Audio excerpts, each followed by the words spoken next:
बात 18 अक्टूबर की है, यानी 2 महीने पहले की। जम्मू कश्मीर पुलिस की एक टीम रात 11 बजे सोफियान के नदीगाम इलाके के एक घर में दस्तक देती है। घर के लोग सो रहे थे। एक लेडी दरवाज़ा खोलती है। इसके बाद पुलिस पूछती है कि क्या इरफान अहमद घर पर हैं? इरफान अहमद वागे भी उस वक्त सो रहा था।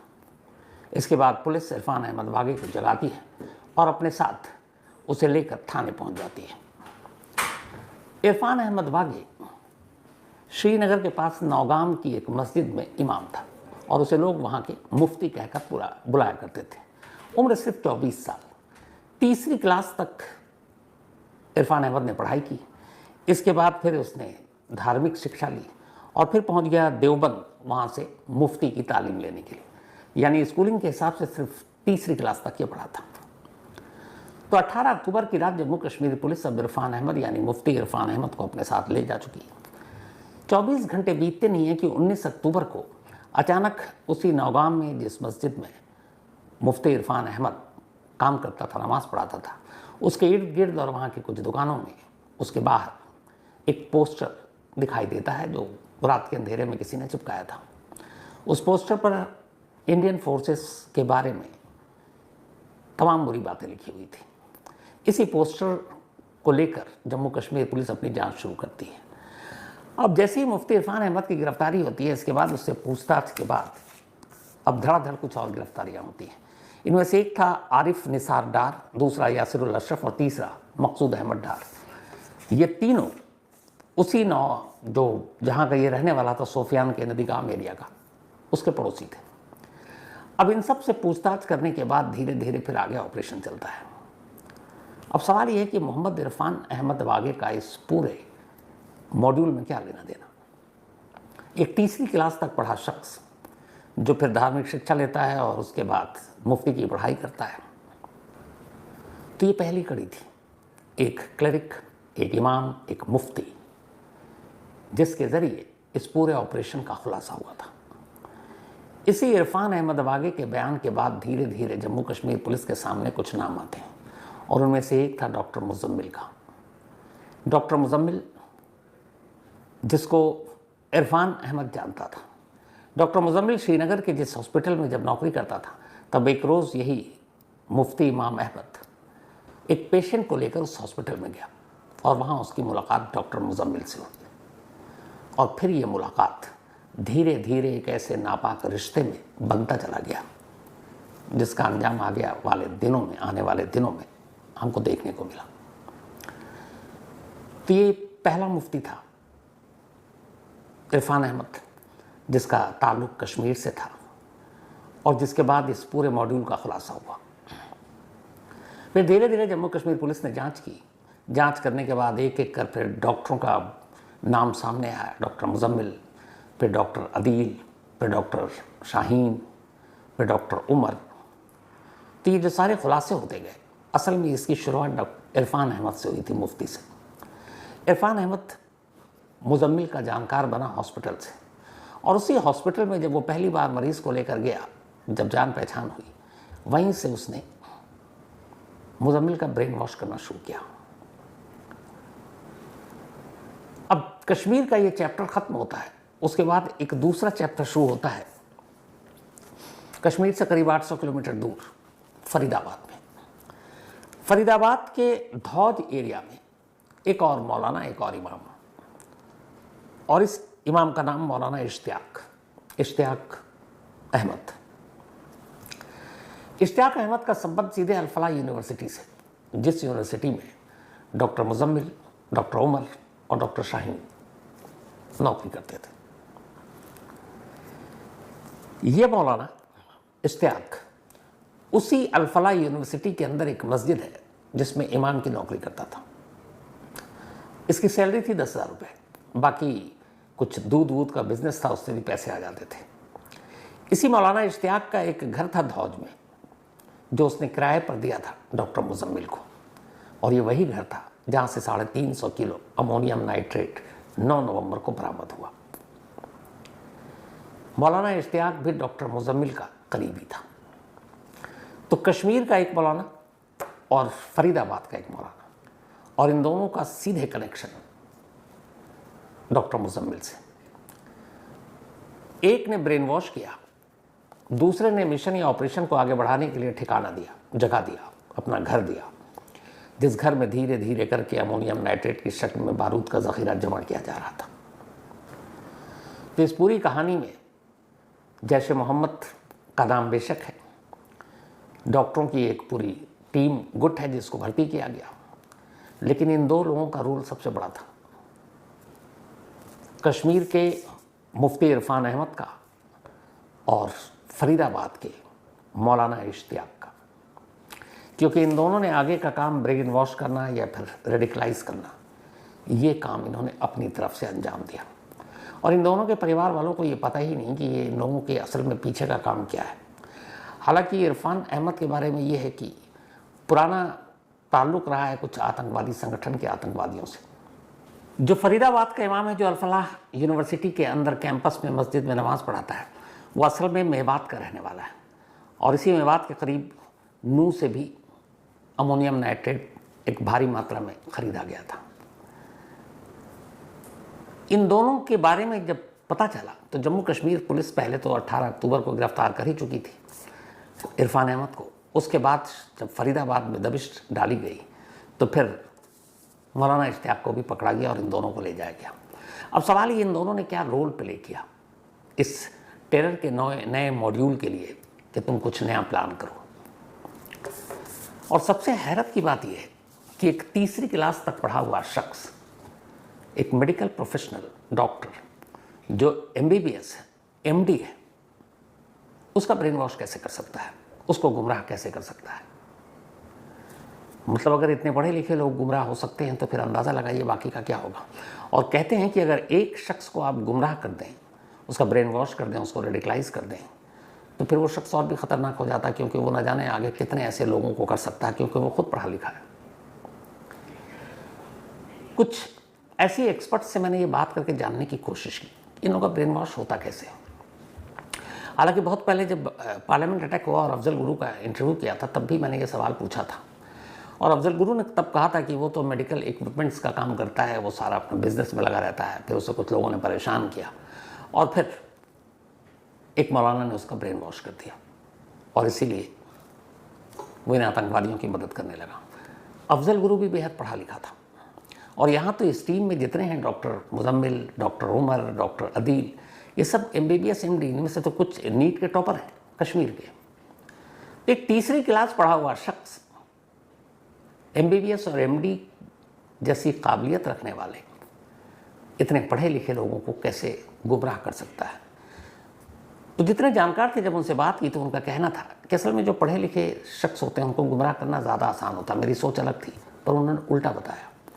उन्होंने कहा कम पढ़े लिखे लोगों को समझाना, कन्विंस करना थोड़ा सा मुश्किल हो जाता है, लेकिन पढ़े लोगों को गुमराह करना थोड़ा सा आसान होता है। मैंने पूछा कैसे, तो उन्होंने बताया कि वो जो पढ़ाई लिखाई करते हैं वो इस दुनिया की पढ़ाई लिखाई होती है। डॉक्टरी करनी है, सोसाइटी में क्या चल रहा है, नई टेक्नोलॉजी क्या है, सारी चीज़ें। लेकिन एक तीसरी क्लास पढ़ा हुआ शख्स, उसका इसलिए दिमाग घुमा देता है कि वो कहता है कि ये सब तो तुम दुनिया के लिए कर रहे हो, ऊपर के लिए भी कुछ, आखिरत के लिए भी है, तो बहुत सारी ऐसी चीज़ें हो रही हैं, तुम्हें इस तरफ भी थोड़ा काम करना चाहिए, ध्यान देना चाहिए। और ये बात धीरे धीरे, वो एक दिन में नहीं, एक वक्त में नहीं, इस तरह की सोच बदलते हैं। चलते फिरते जब मिलेंगे, एक दो लाइन कुछ ऐसी बोल देंगे और वो लाइन उसके दिमाग में बैठ जाएगी और फिर उसे भी लगने लगता है यार मैं ये क्या कर रहा हूँ। तो फिर धीरे धीरे वो उनकी बातों में आ जाता है। लेकिन ये अपने आप में हैरत की बात है कि एक दूसरी तीसरी चौथी क्लास का पढ़ा हुआ शख्स कैसे इतने पढ़े लिखे लोगों को गुमराह कर जाता है। और उससे भी बड़ी बात यह है कि जब ये सारी चीज़ें बताई जाती हैं तो उसे ये भी कहा जाता है कि जो तुम्हें सिखाया पढ़ाया जा रहा है इससे किसी से शेयर नहीं करना है। तो बहुत सारे ऐसे मामले हैं जिसमें माँ बाप, बीवी, बच्चों तक को पता नहीं होता है कि उनका बच्चा या पति या उसके पिता क्या कर रहे हैं। जो बाटला हाउस हुआ था एनकाउंटर, उसके जितने लड़के थे आजमगढ़ के थे। आजमगढ़ में उनकी फैमिली को यही पता था कि ये लोग दिल्ली में पढ़ रहे हैं या नौकरी कर रहे हैं। जब उन्हें पता चला कि ये सब टेररिस्ट ग्रुप से जुड़े हुए हैं तो उन्हें खुद यकीन नहीं हो रहा था, क्योंकि ये इनके इस पूरे मॉड्यूल और उसका ऑपरेशन का एक पार्ट होता है कि आपको जो पढ़ाया जा रहा है, जो आपको सिखाया जा रहा है, जो आपको बताया जा रहा है, ये सिर्फ राज है, अपने तक रखना है और ये अपने माँ बाप से भी शेयर नहीं करना है। और इसीलिए जब ऐसा खुलासा होता है और पुलिस या एजेंसियाँ ऐसे घरों पर दस्तक देती हैं तो माँ बाप का अक्सर आपने टीवी पे या अखबारों में यही बयान सुना होगा कि हमें तो यकीन नहीं है, हमारा बच्चा तो ऐसा हो ही नहीं सकता। वो भी अपनी जगह गलत नहीं है, क्योंकि उनके बच्चे ने ही उनसे छुपाया हुआ कि वो असल में क्या कर रहा है। हम इन दो मौलाना ने इन डॉक्टरों को रेडिकलाइज करने या गुमराह करने के लिए किया। कश्मीर से शुरुआत हुई, अब ये फरीदाबाद पहुंचे, अल-फलाह यूनिवर्सिटी। अल-फलाह यूनिवर्सिटी में इन्हें दूसरे मौलाना का साथ मिला। अब डॉक्टर मुजम्मिल जो था वो इनमें सीनियर था। डॉक्टर मुजम्मिल को ही इस दूसरे मौलाना ने अपना कमरा किराए पर दिया, जिसमें से ये 350 किलो बारूद मिले।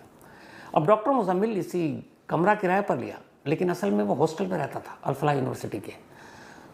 जिस हॉस्टल में वो रहता था बिल्डिंग नंबर 17 और रूम नंबर 30, रूम नंबर 13 था। और ये रूम नंबर जो 13 था, कहते हैं कि ये बिल्कुल उस लैब के करीब था यूनिवर्सिटी के जहाँ बच्चे जाकर रिसर्च करते हैं। और कहा जाता है कि उस लैब के करीब रहने का भी इसने फ़ायदा उठाया। उस लेबोरेटरी में कैसे अमोनियम नाइट्रेट और बाकी चीज़ों से मिलाकर बॉम्ब तैयार किया जा सकता है, ये उसने चुपचाप वहाँ काम किया। जो अब तक की एजेंसियों ने जांच की, उसके बाद ये सामने खुलासा आया। तो इसी रूम नंबर 13 में अल-फलाह यूनिवर्सिटी के एक तरह से ये मीटिंग रूम भी था।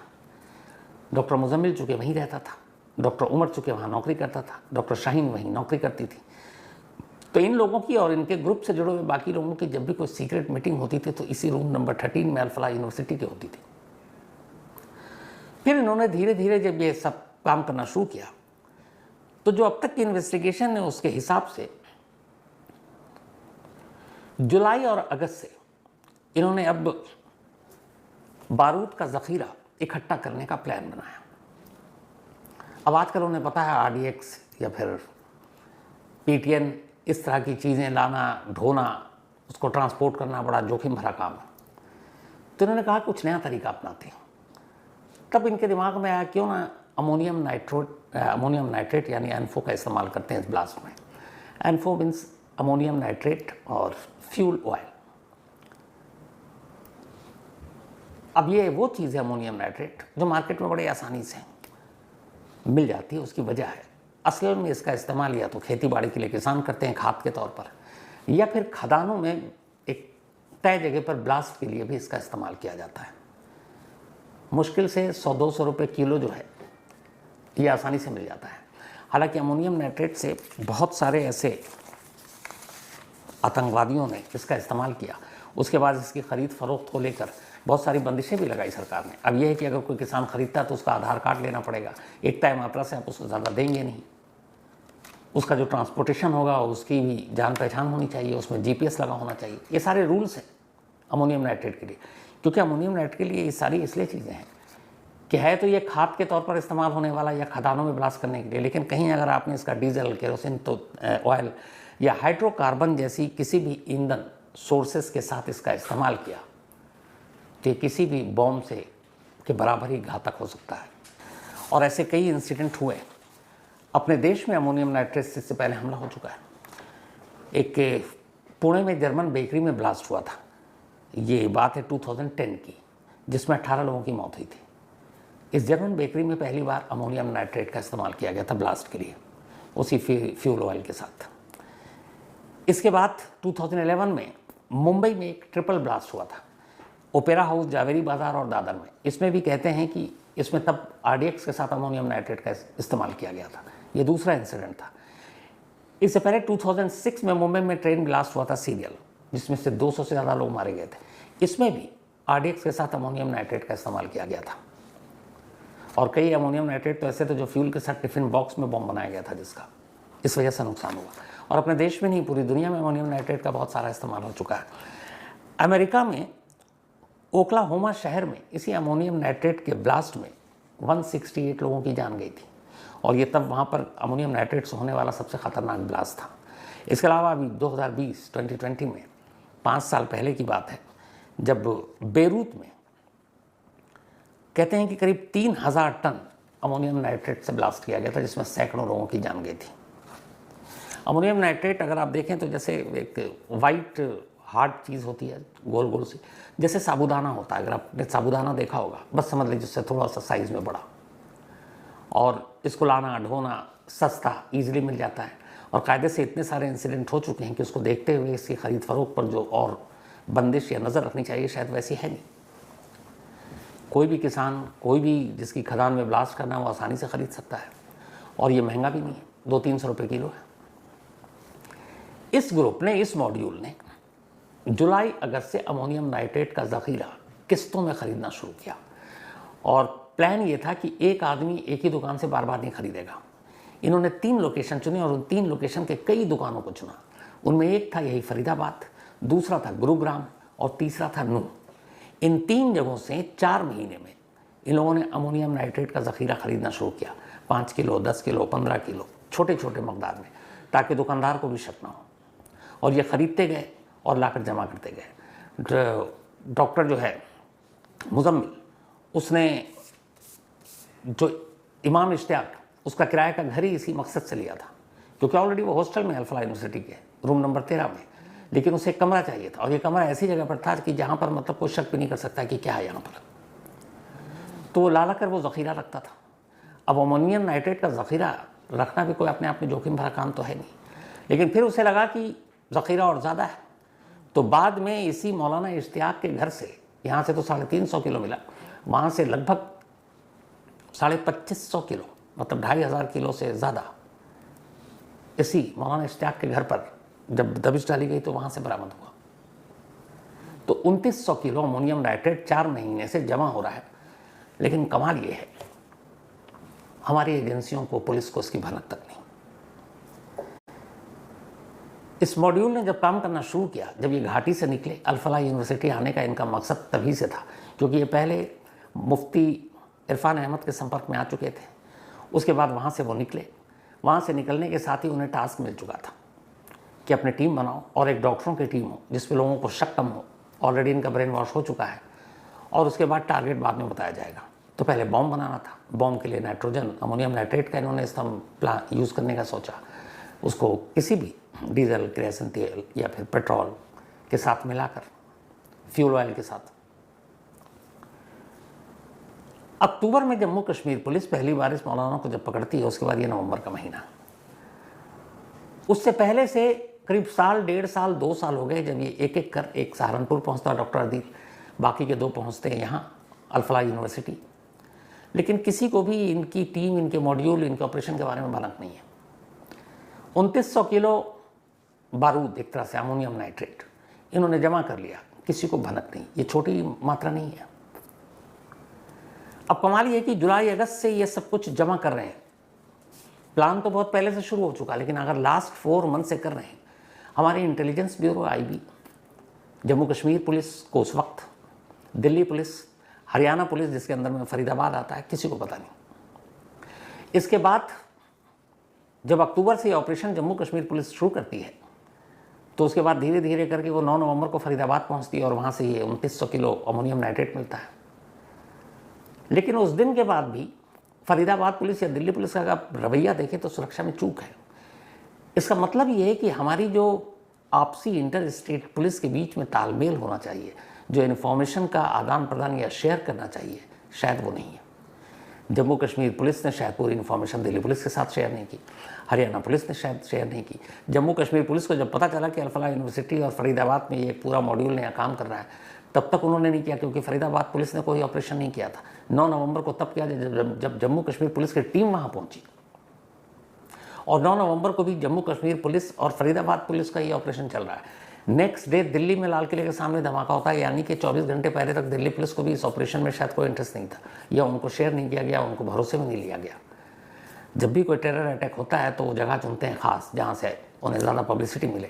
तो फरीदाबाद या उसके आसपास ऐसी जगहों पर तो ब्लास्ट करने का कोई इरादा होगा नहीं। इरादा क्या होगा? देश की राजधानी दिल्ली, दिल्ली की खास जगह। तो इसका मतलब है कि अगर इतने दिनों से ये प्लानिंग चल रही है, हमारी खुफिया एजेंसियों को इसकी जानकारी नहीं, हमारी पुलिस में आपस में कोई तालमेल नहीं, और नतीजा ये कि सुरक्षा में चूक। हालांकि जो 3 लोग पहले से ही पकड़े गए, डॉक्टर मुजम्मिल पुलिस की कस्टडी में है जम्मू कश्मीर के, डॉक्टर अदील पुलिस की कस्टडी में है अक्टूबर से ही। जब लाल किले पर धमाका हो गया 10th को, तो इसके बाद उनसे पूछताछ हुई कि ये बताओ क्या तुम्हारी प्लानिंग में, तुम्हारी साजिश में लाल किला ब्लास्ट एक हिस्सा था? तो डॉक्टर मुजम्मिल और डॉक्टर अदील ने बताया कि हमने अभी तक टारगेट चुना ही नहीं था, अभी तो हमें सिर्फ बम बनाना था और ये बम फरीदाबाद में ही बनाना था और इसीलिए हम अमोनियम नाइट्रेट और बाकी फ्यूल व्यूल अभी सब इंतज़ाम करना था। करीब 26 लाख रुपए का इंतज़ाम किया गया था और ये जो सारे अमोनियम नाइट्रेट खरीदे गए थे इस पर खर्च आया था करीब 3 लाख रुपए का, बाकी का अब खर्च होना था। यूनिवर्सिटी के लैब से भी बहुत सारी ये लोग जानकारी ले रहे थे, बॉम्ब बनाने की जानकारी इन्हें अलग से दी जा रही थी।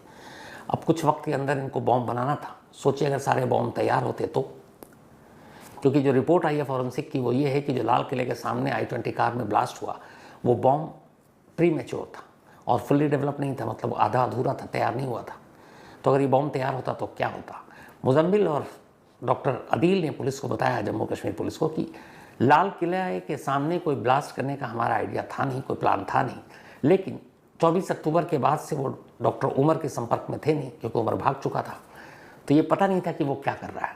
पर उन्होंने कहा कि 10 नवंबर को या फिर लाल किले के सामने हमारा कोई प्लान नहीं था, अभी तो हमें सिर्फ बॉम्ब बनाना था और उसके बाद टारगेट हमें बताया जाता तब हम ब्लास्ट करते या मौका बताया जाता तब ब्लास्ट करते। तो 4 महीने से साजिश चल रही है, लेकिन हमारी पुलिस और एजेंसियों को इसकी जानकारी नहीं थी। जो कुछ भी है सब अपनी जगह है और अब हम जो भी कहें कि हम ऑपरेशन कर रहे हैं, जैसे आज पुलवामा में डॉक्टर उमर के घर को बाकायदा बॉम्ब छोड़ा दिया गया, मैसेज सख्त देना है कि जो भी हमारे सरजमीन पर हमला करेगा हम उसे यूं ही नहीं छोड़ेंगे। लेकिन इन सब से पहले अगर हमारी सारी एजेंसियां अलर्ट हों तो शायद ऐसे जो नापाक इरादा रखते हैं हम वक्त रहते उन तक पहुंच सकते हैं।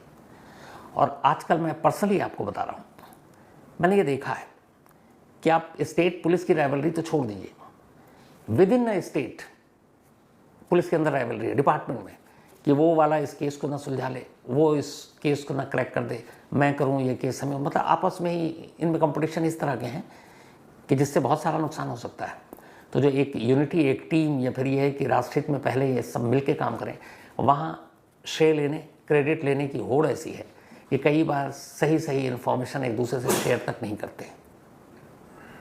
अगर यही पूरी टीम बनकर सारा काम किया होता है इस मॉड्यूल को लेकर तो शायद लाल किले के सामने पैनिक सिचुएशन में ही, लेकिन वो ब्लास्ट नहीं होता। लेकिन इंटर स्टेट पुलिस के बीच में आपस में कोऑर्डिनेशन कम है, ट्रस्ट कम है, एक दूसरे से लोग इन्फॉर्मेशन शेयर नहीं कर रहे हैं, छुपा रहे हैं और क्रेडिट लेने की होड़ में इंतज़ार कर रहे हैं, जो कहीं से भी सही नहीं। तो खैर इस कहानी में आज इतना ही। अब आपसे मुलाकात होगी कल रात 9 बजे किसी नई कहानी के साथ। तब तक अपना और अपनों का ख्याल रखिएगा। Thank you very much.